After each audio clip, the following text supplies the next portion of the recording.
May mga servings po naman ng bawat ulam pero hindi nila yon ginamit. Yung sarili nilang kutsara, yun yung pinasasandok nila ng pagkain yung ginamit nila sa bibig. At yung iba naman ng mga pinsan at tiyahin ay kamay yung gamit. Ganang-gana sila sa pagkain na parang normal lang yun sa kanila. May moment pa na umuubo yung tatay ng boyfriend ko at ang masaklap ay may tunog pa't hindi mo lang nagtakip ng bibig. Nandun siya mismo sa harap ng pagkain ng lahat. Tuloy pa rin sa pagkuha ng pagkain at wala man lang tumapik na sitahin. Na yung mga ganong bagay talagang normal lang sa kanila.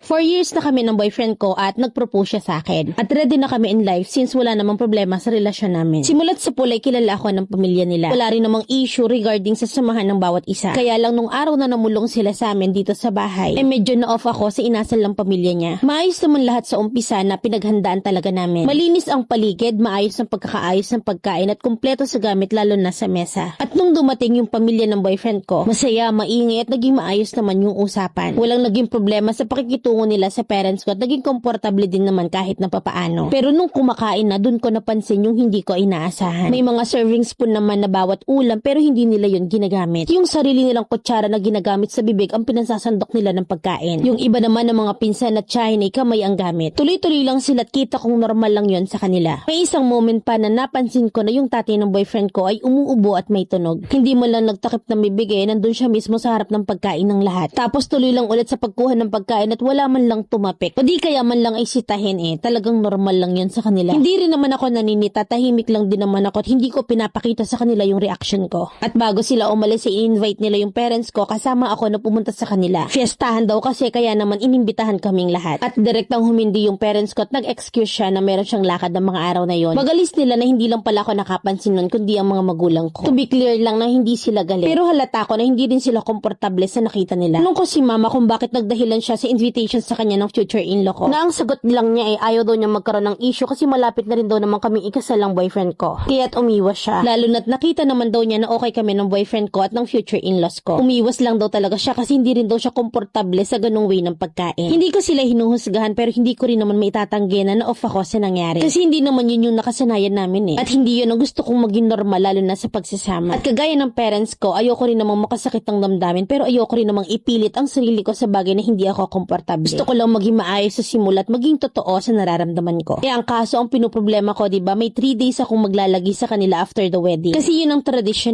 Kaya't malaking adjustment yon sa akin. Pero ang sabi sa akin ng parents ko ay okay lang naman daw yun kasi 3 days lang naman daw. Na sana wag niyo akong i-judge na sabihin sa akin na OA ako. Kasi pagdating sa pagkain talagang maselan ako. Letter sender, Mary. Yung mama mo kung makalang sa 3 days pero yung 1 day na fiestahan tinanggihan. Tanungin mo baka gustong sumama. Sa pagkain kung talagang maselan di wag ka nang kumuha ng napagsandukan na ng kutsara nila. Kaya't unang sandok mo pa lang kumuha ka na ng kaya. Sa 3 days na nandun ka, ikaw na yung tumoka sa kusina. Kasi mas okay na magkusa ka kaysa magselan. Na hanggat maaari, hanggat nakikisama naman sila ng maayos sa'yo, iwasan mo at paglabanan mo maka-offend ng pamilya ng boyfriend mo. Huwag ka rin masyadong vocal sa nararamdaman mo sa boyfriend mo kasi parents at pamilya niya pa rin yun. So alam mo na hindi ka pipisan para walang issue. Kapag maselan antimano, ikaw yung mag-adjust, hindi sila. At sa kwento mo kanina, hindi ko lang talaga ma-imagine yung ubong may tunog. Kis tayo doon, masyado namang sinagad. So imagine mo na lang na nasa trial stage ka. Alam ko na kaya mong paglabanan yan, Mima. At hindi 3 days ang sisira sa 4 na taong relasyon niyo, ha?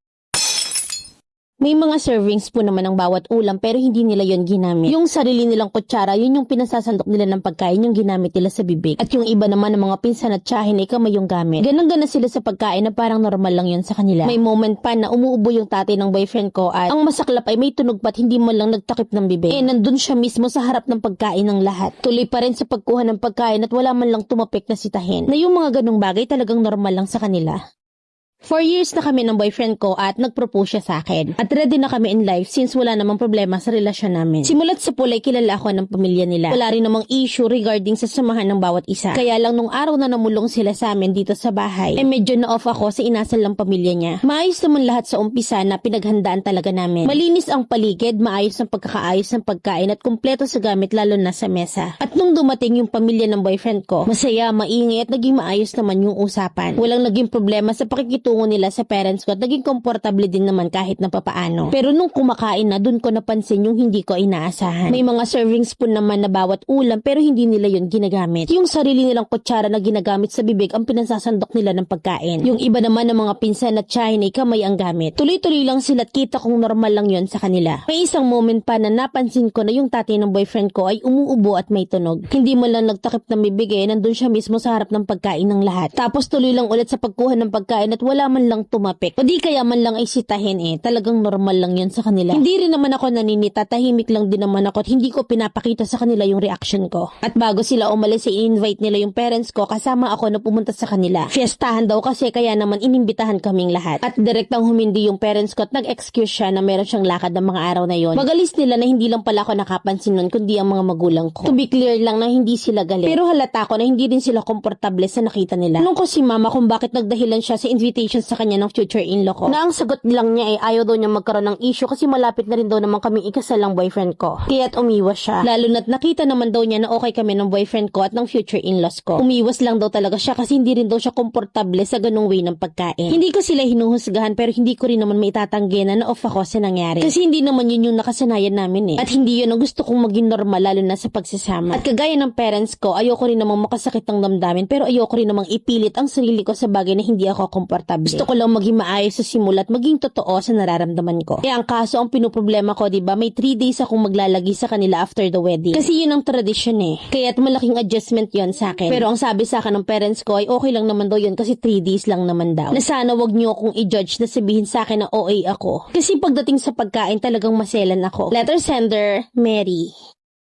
Yung mama mo kung makalang sa 3 days pero yung 1 day na fiestahan tinanggihan. Tanungin mo baka gustong sumama. Sa pagkain kung talagang maselan di wag ka nang kumuha ng napagsandukan na ng kutsara nila. Kaya't unang sandok mo pa lang kumuha ka na ng kaya. Sa 3 days na nandun ka, ikaw na yung tumoka sa kusina. Kasi mas okay na magkusa ka kaysa magselan. Na hanggat maaari, hanggat nakikisama naman sila ng maayos sa'yo, iwasan mo at paglabanan mo maka-offend ng pamilya ng boyfriend mo. Huwag ka rin masyadong vocal sa nararamdaman mo sa boyfriend mo kasi parents at pamilya niya pa rin yun. So alam mo na hindi ka pipisan para walang issue. Kapag maselan antimano, ikaw yung mag-adjust, hindi sila. At sa kwento mo kanina, hindi ko lang talaga ma-imagine yung ubong may tunog. Kis tayo doon, masyado namang sinagad. So imagine mo na lang na nasa trial stage ka. Alam ko na kaya mong paglabanan yan, Mima. At hindi 3 days ang sisira sa 4 na taong relasyon niyo, ha?